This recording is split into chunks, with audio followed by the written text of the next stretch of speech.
5 বছর ধরে কারখানায় উৎপাদন নেই কর্মকর্তা কর্মচারীর কোনো তথ্য।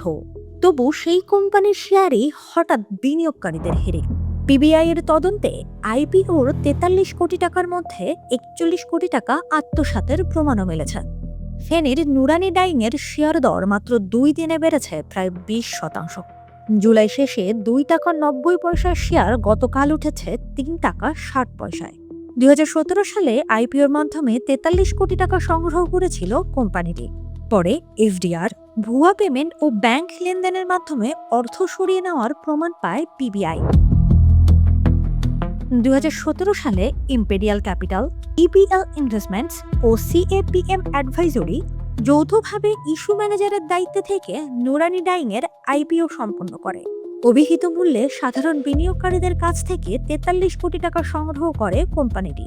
প্রসপেক্টাসে প্রায় 30 কোটি টাকা ব্যবসা সম্প্রসারণে বিনিয়োগের কথা থাকলেও 2019-20 অর্থবছরেই 4 কোটি 60 লাখ টাকা লোকসান করে নুরানি ডাইং।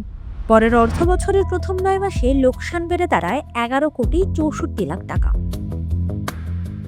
তথ্য বলছে, তালিকাভুক্তির সময়ই কোম্পানিটির মৌলভিত্তি দুর্বল ছিল। অতিরঞ্জিত তথ্য দিয়ে ডিসক্লোজার ভিত্তিক আইপিওর মাধ্যমে তালিকাভুক্তির অভিযোগও রয়েছে। প্রতিষ্ঠাতা ও সাবেক ব্যবস্থাপনা পরিচালক এস.কে. নুরুল আলমের মৃত্যুর পর আরও রুগ্ন হয়ে পড়ে কোম্পানিটি। এক পর্যায়ে বন্ধ হয়ে যায় কার্যক্রম। কিন্তু কারখানা বন্ধের বিষয়টিও স্টক এক্সচেঞ্জকে জানায়নি নুরানি ডাইং।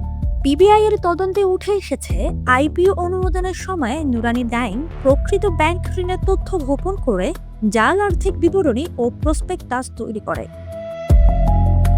2017 সালে সাধারণ বিনিয়োগকারীদের কাছ থেকে সংগ্রহ করা 43 কোটি টাকা পরে বিভিন্ন কৌশলে সরিয়ে নেওয়া হয়। ঋণ পরিশোধের নামে প্রায় 11 কোটি 80 লাখ টাকা অন্য প্রতিষ্ঠানের হিসাবে 5 কোটি এবং এফডিআর এর মাধ্যমে আরও প্রায় 21 কোটি টাকা সরানো হয়। বিএসইসির তদন্তেও একই ধরনের তথ্য পাওয়া যায়।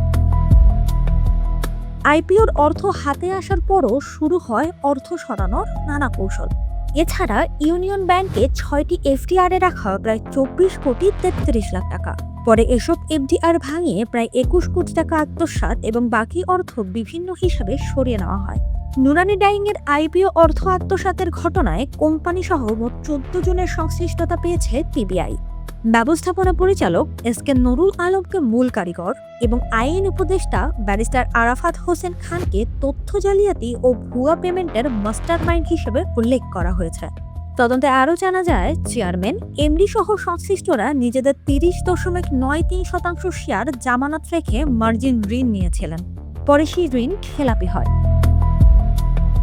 অনুসন্ধানে অভিযোগ উঠেছে, বিএসইসির শীর্ষ এক কর্মকর্তার উদ্যোগে তৎকালীন চেয়ারম্যান শিবলি রুবাইয়াতের মাধ্যমে এক ইস্যু ম্যানেজারকে মামলা থেকে বাদ দেওয়া হয়।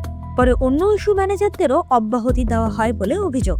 তবে বিএসইসির নির্বাহী পরিচালক ও মুখপাত্র আবুল কালাম বলেন, নুরানি ডাইং এর বিষয়ে কমিশনের সিদ্ধান্ত অনুযায়ী মামলা হয়েছে এবং বিষয়টি বিচারাধীন।